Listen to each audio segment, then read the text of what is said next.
বন্ধুরা এই ফটোটাকে দেখুন যে একটি আনকমন কালার ব্রাউন এবং ব্লু কালার টোন। তো তোমরাও এইভাবে মাত্র এক ক্লিক দিয়ে ফটো এডিট করতে পারবেন শুধুমাত্র অ্যান্ড্রয়েড ফোনটি দিয়ে, স্মার্টফোনটি দিয়ে। তো কিভাবে করবেন তো চলুন জেনে নেওয়া যাক। বন্ধুরা এইভাবে ফটো এডিট করার জন্য আমাদের একটি ছোট্ট অ্যাপ্লিকেশনের প্রয়োজন পড়বে। তো আমরা প্লে স্টোরে যাব। প্লে স্টোরে যাওয়ার পর এই যে লাইটরুম অ্যাপসটা, এই লাইটরুম অ্যাপসটা আমরা ইনস্টল করে নেব। তো ইনস্টল করার পর এখানে ওপেন করে নেব। তো ওপেন করার পর এখানে ব্রাউন এবং ব্লু লাইটরুম প্রিসেট আমি বানিয়ে রেখেছি।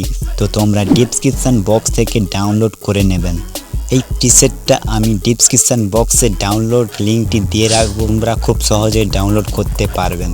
বন্ধুরা এই প্রিসেটটা ডাউনলোড করার পর এখানে লাইটরুম অ্যাপেতে অ্যাড করে নেবেন, ইম্পোর্ট করে নেবেন। ইম্পোর্ট করার পর এখানে উপরে দেখতে পাবেন এই যে 3 ডট আইকন, সেই 3 ডট আইকনে আমরা ক্লিক করব। দেন এখান থেকে আমরা কপি সেটিংয়ে ক্লিক করব, কপি করে নেব। এখানে আবার টিক অপশান থেকে টিক করে নেব। দেন এখান থেকে কপি হয়ে গেল। তোমরা যে ফটোটাকে এডিট করবেন তো সেই ফটোটাকে এখানে ইম্পোর্ট করে নেবেন, অ্যাড করে নেবেন এই লাইটরুম অ্যাপেতে। তারপরে এই ফটোটাকে সিলেক্ট করে নেবেন। তো করার পর তো আমরা যেই প্রিসেটটাকে কপি করেছিলাম তো সেটা আমরা এখানে পেস্ট করব।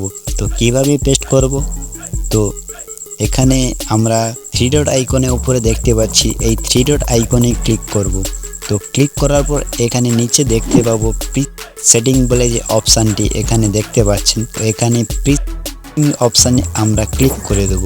দেন এখান থেকে দেখতে পাবেন যে আমার 1 ক্লিকে ফটো এডিট হয়ে গেল। আপনারা এখানে দেখুন যে আগে ফটোটা কেমন ছিল, দেন তারপরে এখানে কেমন হয়েছে।